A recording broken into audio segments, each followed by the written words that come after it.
Hello family, నేను మళ్ళీ మీ రవి. మొత్తానికి 195 దేశాలు ప్రపంచం మొత్తం తిరిగిన తెలుగోడు రవి. సో హలో, నేను ఆల్రెడీ నిన్న మధ్యాహ్నం వీడియో పెట్టాను. లేట్ అయిపోయింది వీడియో పెట్టేసరికి. అది అంతగా రీచ్ అవ్వలేదు, కానీ చాలా మందికి రీచ్ అయింది. నాకు ఎన్నో మెసేజ్లు వేరే క్వార్టర్స్ నుంచి, ప్రెస్ నుంచి, వాటి నుంచి కూడా వాట్సాప్ అన్నీ వస్తున్నాయి. కాబట్టి నేను అనుకున్న దానికన్నా బాగానే రీచ్ అయింది. సో చాలా సంతోషం. 1000 కామెంట్లు వచ్చాయి, అన్ని చదివి ప్రతిదీ ఆన్సర్ చేశాను. సో దానికి కూడా సంతోషం. ఎంతో మంది ఎన్నో విషయాలు చెప్పారు, చాలా థ్యాంక్స్. ఎవరైనా ఈ వీడియో చూసినప్పుడు ఒకవేళ మిస్ అయి ఉంటే, మొత్తానికి వెనిజువేలాలోని అడుగు పెట్టేశాను. 195 అవుట్ ఆఫ్ 195. కొంతమంది క్వశ్చన్ అడుగుతున్నారు, 193 దేశాల, 195, 196. మళ్ళీ ఒక్కసారి చెప్తాను. యునైటెడ్ నేషన్స్ ఇచ్చిన దేశాలు 193. యునైటెడ్ నేషన్స్ రికగ్నైజ్ చేసినవి 193. తర్వాత 2 అబ్జర్వర్ స్టేట్లు, ఒకటి పాలస్తీనా, 2 వాటికన్ సిటీ, 195. తాయివాన్ అన్నది దేశం, అది యునైటెడ్ నేషన్స్లో ఓన్లీ ఒక చైనాని యాక్సెప్ట్ చేస్తారు. సో మన రిపబ్లిక్ ఆఫ్ చైనాని యాక్సెప్ట్ చేసినందుకు తాయివాన్ని రికగ్నైజ్ చేయరు. ఇంకో దేశం కోసవో. సో 193 + 2 195 మనం లెక్కేస్తున్నాం.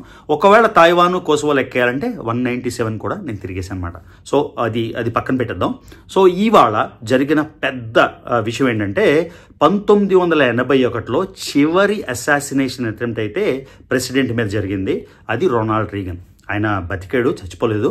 1981 తర్వాత ఎన్నాళ్ళు, 43 ఏళ్ల తర్వాత మళ్ళీ ఒక అసాసినేషన్ అటెంప్ట్ జరిగింది. ఒక తృణప్రాయంలో, ఒక త్రుటిలో డొనాల్డ్ ట్రంప్ గారు అయితే ఎస్కేప్ అయిపోయారు. ఎదురుగా స్నైపర్ ఉన్నాడు. మీరందరూ న్యూస్ అని చూస్తూనే ఉంటారు, మొత్తం అంతా ఫీడ్ అవుతుంటుంది. నేను కొంచెం ఎక్స్ప్లెయిన్ చేద్దామని. ఎదురుగా ట్రంప్ ఉన్నాడు. ట్రంప్ ఎదురుగా స్నైపరు ఒక బిల్డింగ్ మీద నుంచి, ఎందుకంటే ర్యాలీ నుంచి అయితే గన్తో షూట్ చేయడం అవ్వదు, దూరంగా ఉండి ఆయన అయితే గన్ షూట్ చేశాడు. వెనకాలంతా ఈ స్నైపర్స్ లేకపోతే ఎవరైతే ప్రొటెక్ట్ చేయాలో సీక్రెట్ సర్వీస్ ఉంది. ఆ ఎదురుగా ఉంటుండగా మొత్తానికి ట్రంప్కి వచ్చింది. కొంచెం జస్ట్ ఇలా తిరిగేసరికి చెవు మీద నుంచి ఇలా బుల్లెట్ వెళ్ళిపోయింది, చెవు గాయం అయిపోయింది. మీరు వీడియోలో చూశారు కదా. ఒక్కసారి ట్రంప్ కింద కూర్చుని పోయాడు. ఆయన పైన లెగిచ్చేసరికి ఇక్కడ అయితే రక్తం వస్తుంది. యూజువల్గా అసాసినేషన్ అటెంప్ట్స్ అమెరికాలో జరిగినవి చాలా జరిగాయి. లాస్ట్ది 1981 రొనాల్డ్ రీగన్, నేను మీకు చెప్పాను. అదే కాకుండా అమెరికాలో ఇప్పటి వరకు ఎన్నో అసాసినేషన్ అటెంప్ట్స్ జరిగాయి ప్రెసిడెంట్స్ మీద, కానీ 4 ప్రెసిడెంట్లు అయితే చనిపోయారు అసాసినేషన్ అటెంప్ట్లో. ఫస్ట్ది నా మెమరీ నుంచి ఆలోచిస్తున్న, ఫస్ట్ అసాసినేషన్ అటెంప్ట్ అయింది అయితే ఆండ్రూ జాక్సన్ అనే ప్రెసిడెంట్ మీద. ఆయన బతికాడు, చచ్చిపోలేదు. ఆండ్రూ జాక్సన్ మొదటి ప్రెసిడెంట్ అసాసినేషన్ అటెంప్ట్ అయింది. కాకపోతే చనిపోయిన ప్రెసిడెంట్లు మీరు లెక్క చూసుకుంటే, అబ్రహాం లింకన్ 1865లో, తర్వాత జేమ్స్ గార్ఫీల్డ్ 1881లో, తర్వాత విలియం మెకెన్లీ 1901 అని నేను అనుకుంటున్నా. తర్వాత last president John F Kennedy 1963లో. సో మీకు ఆండ్రూ జాక్సన్ మీద మొదటి అసాసినేషన్, మొదటి హత్యా ప్రయత్నం జరిగినా కూడా చనిపోయిన ప్రెసిడెంట్లలో కూడా చనిపోయిన లిస్ట్లో మీరు చూస్తే 1865లో అబ్రహాం లింకన్, మళ్ళీ చెప్తున్నా, జేమ్స్ గార్ఫీల్డ్ 1881లో, తర్వాత మికెన్లీ ఆయన 1901, తర్వాత జాన్ ఎఫ్ కెనడీ 1963. సో 4 ప్రెసిడెంట్లు అయితే హత్య చేయబడ్డారు. సో ఇప్పుడైతే మీకు తెలుసు ఏం జరుగుతుందో. డెమోక్రాట్స్ వైపు జో బైడెన్, రిపబ్లికన్స్ వైపు ట్రంప్ ఎక్స్ ప్రెసిడెంట్. ఆయన ఎవరో పెద్ద బిజినెస్ మ్యాన్, లక్షల కోట్లు ఉన్న ఐశ్వర్యవంతుడు, అదొకటే కాదు, ఎక్స్ ప్రెసిడెంట్ మీద ఆల్మోస్ట్ బుల్లెట్ అలా వెళ్ళిపోయి, ఒక్క నిమిషం ఆయన ఇలా తిరగపోతే బుల్లెట్ ఏమో ఆయన తలలో ఉండిపోయేది. ఇంత డేరింగ్ అటెంప్ట్ మళ్ళీ అమెరికాలో జరిగింది. ఇంత టాప్ కంట్రీ, ఇంత టాప్ సెక్యూరిటీ ఉన్న ట్రంప్ మీద అసాసినేషన్ అటెంప్ట్ జరిగిందంటే అది చాలా బాధాకరమైన విషయం. పాలసీ డిబేట్స్ ఉండొచ్చు, పాలసీ డిబేట్ వాళ్ళకి నచ్చనివి వాళ్ళు డిబేట్ చేసుకోవచ్చు, అన్నీ చేసుకోవచ్చు. కానీ ఇలాగా ఆన్లైన్లోనే కానీ, లేకపోతే ఇలాగ అసాసినేషన్ అటెంప్ట్ కానీ చాలా అన్యాయం, చాలా హేయం, నీచం కూడా. సో మొత్తానికి ఒకవైపు అయితే ఆయన జో బైడెన్ ఉన్నాడు. ఆయన డిబేట్ మీరు చూసే ఉంటారు. ఆయన వయసుకి పాపం పార్కిన్సన్స్ డిజీజో ఏంటొచ్చిందో నాకు తెలియదు, కానీ ఆయన మాత్రం నార్మల్గా అయితే కనబడట్లేదు. ట్రంప్ రిపబ్లికన్ సైడు, ఒకవేళ జో బైడెన్ కానీ ఏదైనా రీజన్ వల్ల డెమోక్రటిక్ కన్వెన్షన్ ఆయన్ని పక్కన పెట్టేస్తే, ప్రెసిడెంట్గా ఆయన తప్పుకుంటే, న్యాచురల్గా కమలా హ్యారిస్, ఇప్పుడు ప్రస్తుతం వైస్ ప్రెసిడెంట్ అయితే, ప్రెసిడెంట్గా కంటెస్ట్ చేస్తారు. సో ఆ డెమోక్రటిక్ కన్వెన్షన్లో ఏమవుతుంది, అవన్నిటి గురించి, అమెరికా పాలసీ గురించి వేరే వీడియో చేశాను. ప్రస్తుతానికైతే ఒక త్రుటిలో డొనాల్డ్ ట్రంప్ ఎదురుగా ఆయన ఎదురుగానే స్నైపర్ ఒక బిల్డింగ్ పై నుంచి వచ్చి ఆ బుల్లెట్ మీరు చూడొచ్చు కూడా ఇలా వెళ్ళి ఆ చెవి దగ్గర పట్మని వెళ్ళిపోయింది. వెంటనే దిగిపోండి డక్ డక్ అంటే ఆయన కిందకి వెళ్ళిపోయి మళ్ళీ లేచేసేసరికి ఇక్కడ రక్తం కారుతుంది. వెళ్ళిపోతున్నా కూడా ఆయన ఇలా కొంచెం ఇది చేసి ఇమోషనల్ మూమెంట్ కదా, ఆయన ఎక్స్ ప్రెసిడెంట్ మర్చిపోండి, one of the richest guys in the entire world, ప్రపంచం మొత్తంలోనే అంత రిచ్ పర్సన్ని ఇలాగా ఆల్మోస్ట్. కాకపోతే ఇక్కడ మీకు చెప్పాల్సింది ఆ షూటర్ని అయితే వాళ్ళు చంపేశారు ఇమీడియట్గా. లక్కీగా ఏంటంటే మీకు తెలుసు కదా, ఇండియాలోని రిలీజియస్ రైట్స్ అప్పుడప్పుడు అవుతుంటాయి, కొన్నిసార్లు అయ్యాయి. అమెరికాలో రేస్ రైట్స్ అవుతుంటాయి, నల్లోళ్ళు తెల్లోళ్ళు ఇవన్నీను.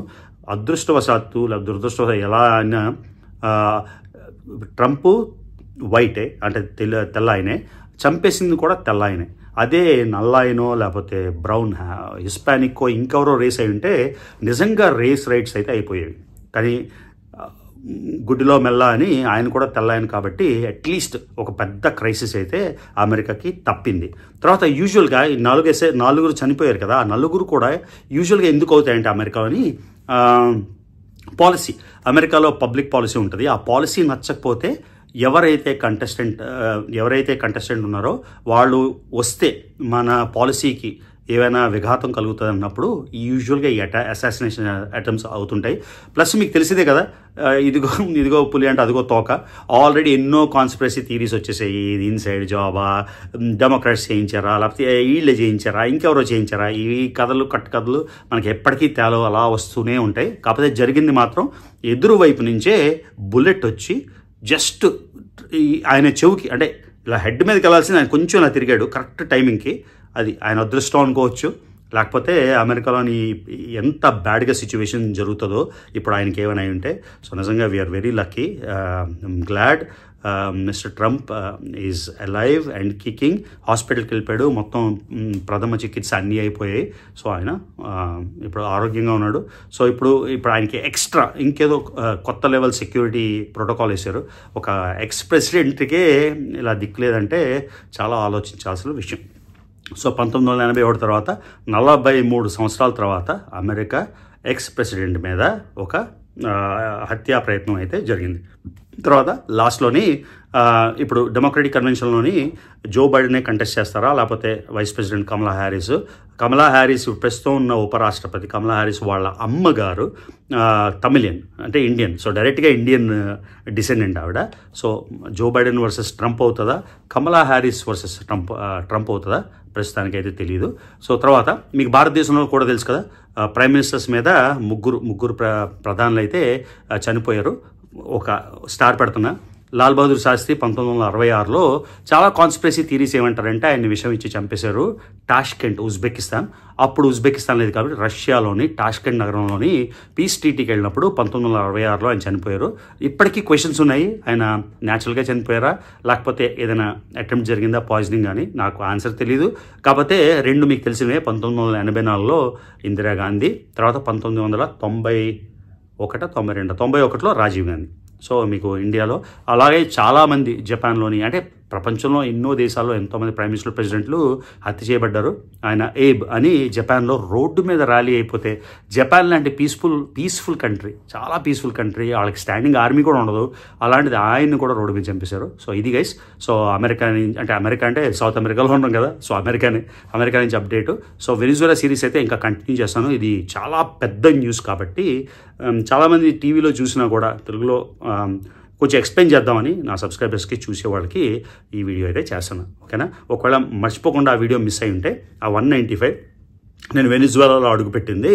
వెనిజులాలోని కనీసం ఒక 7 నుంచి 8 వీడియోలు చేద్దాం అనుకుంటున్నా. లాస్ట్ కంట్రీ కాబట్టి నాకు వీడియోలు చేయాలి అని లేదు, కాకపోతే రికార్డుకు ఉంటాయి కాబట్టి ఒక 7 నుంచి 8 వీడియోలు అయితే తప్పకుండా చేసి పెడతాను. మళ్ళీ చెప్తున్నా, మర్చిపోకుండా వీడియో సెక్షన్లో 195 అవుట్ ఆఫ్ 195 సాధించిన మొదటి తెలుగువాడు ప్లస్ ఆంధ్రప్రదేశ్. సో అంటే at the end of the day మా స్టేట్ ఆంధ్రప్రదేశ్, మా ఊరు Visakhapatnam. I cannot end this video without mentioning my city Visakhapatnam. So అది గైస్. సో ఐ హోప్ నేను ట్రై చేస్తాను నా వెనిజులా ట్రిప్ అయిపోగానే ఆంధ్రప్రదేశ్ చీఫ్ మినిస్టర్ గారిని కలవడానికి. ఒకవేళ ఎవరైనా మీరు అపాయింట్మెంట్ ఇప్పించగలిగితే నేను చాలా చాలా చాలా చాలా ధన్యుణ్ణి. ఒకవేళ వీలైతే, లేకపోతే ఎవరైనా చూస్తే ఫస్ట్ ఆంధ్రప్రదేశ్ గాయగా, ఫస్ట్ తెలుగువాడిగా తప్పకుండా సీఎం గారిని కలవడానికి ప్రయత్నిస్తామంట. సో అది గైస్, మర్చిపోకుండా వీడియోస్ మీకు ఒకవేళ నచ్చితే తప్పకుండా షేర్ చేయండి. ఎందుకంటే రీచ్ అవ్వట్లేదు కాబట్టి 195 తిరిగిన మొదటి తెలుగోడు ఆ వీడియో అయితే తప్పకుండా షేర్ చేయండి మీ వాట్సాప్ గ్రూప్లో కానీ ఇంకెలా అయినా రీచ్ వచ్చే వరకు. సో అది గైస్ ఈ వీడియోకి ఇంతే. So see you in the next video.